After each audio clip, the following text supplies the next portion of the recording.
안녕하세요. 저는 외도 발각 이후 3년째 접어든 유책 배우자입니다. 3년 동안 가정 회복을 위해 노력했고요. 지금도 노력하고 있고요. 그래서 처음보다 가정이 정말 많이 회복되었고 지금도 회복되어져 가고 있습니다. 오늘은 불륜, 걸리면 벌어지는 일들에 대해서 이야기해 보도록 하겠습니다. 불륜을 하시는 분들은 불륜 당시에는 걸릴 것을 절대로 깊게 생각하지 않습니다. 그저 지금 만나고 있는 현재가 가장 중요할 따름이죠. 그러나 제가 불륜 사례들을 살펴보고 또 상담을 해 오면서 불륜이라는 것은 시간차만 존재할 뿐이지 반드시 배우자에게 발각되게 되어 있습니다. 그렇다면 불륜이 들킨 뒤에 걸리면 도대체 어떤 일이 벌어질까요? 첫째, 피해 배우자의 영혼이 무너집니다. 그동안 연애 시절부터 결혼 후 지금에 이르기까지 쌓아왔던 모든 신뢰의 추억들이 하나도 남김없이 와르르 무너지는 경험을 배우자가 하게 됩니다. 그리고 그 자리에 말로 다 할 수 없는 분노와 배신감이 차오르죠. 보통 일반적인 부부싸움의 경우 아무리 피튀기게 싸워도 누군가가 먼저 손을 내밀고 용서를 구하면 상태는 진전되고 이후에 더 나아지기도 합니다. 그러나 불륜은 이런 것들과 그 성격을 달리합니다.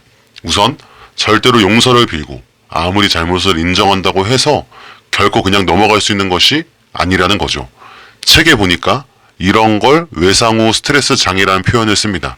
이는 큰 교통사고를 당한 것과 같은 충격을 배우자가 당한다는 뜻입니다. 죽을 때까지 잊을 수 없는 경험이 이 때문에 평생을 아픔 속에서 피해 배우자는 살아가게 됩니다. 둘째, 피해 배우자의 매일매일이 괴로워진다.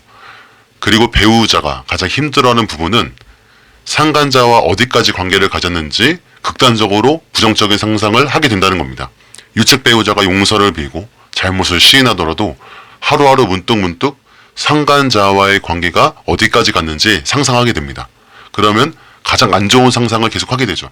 이건 너무나 괴로운 일입니다.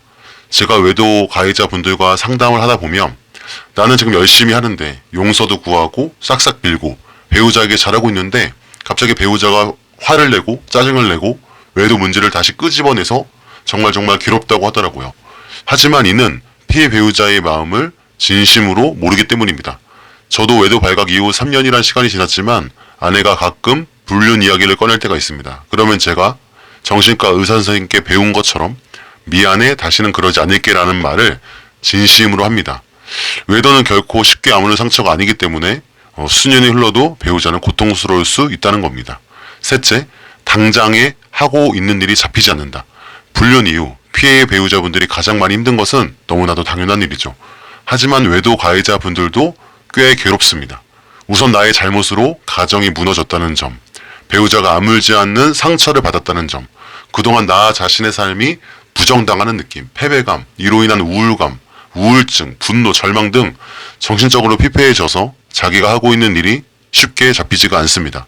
직장에서 불륜을 저질렀던 분들은 퇴사하기도 하시고요. 사업을 잠시 쉬었다가 폐업하는 분들도 계십니다. 넷째, 이별 후유증.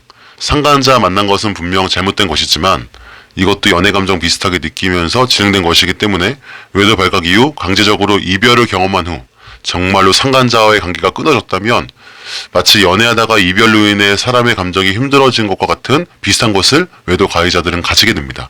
심하면 우울증까지 오고요. 저 같은 경우 세 번째에서 이야기하는 것들과 지금 이야기하는 것들이 복합적으로 오면서 정말 정신을 붙잡기가 많이 힘들었습니다. 결국 정신과에 갔고 부부 상담 치료를 받으면서 초반에 큰 도움을 받았습니다. 마지막으로 다섯째는 인간관계의 변화입니다. 불륜 이후 반드시 인간관계의 변화가 옵니다. 가족, 친지, 친한 사람, 직장 동료, 지인 등 불륜 사건으로 힘들어졌지만 어떻게든 도와주려고 하는 부류가 있고요. 나를 멀리하는 부류가 생겨납니다. 이상 마치겠습니다. 감사합니다.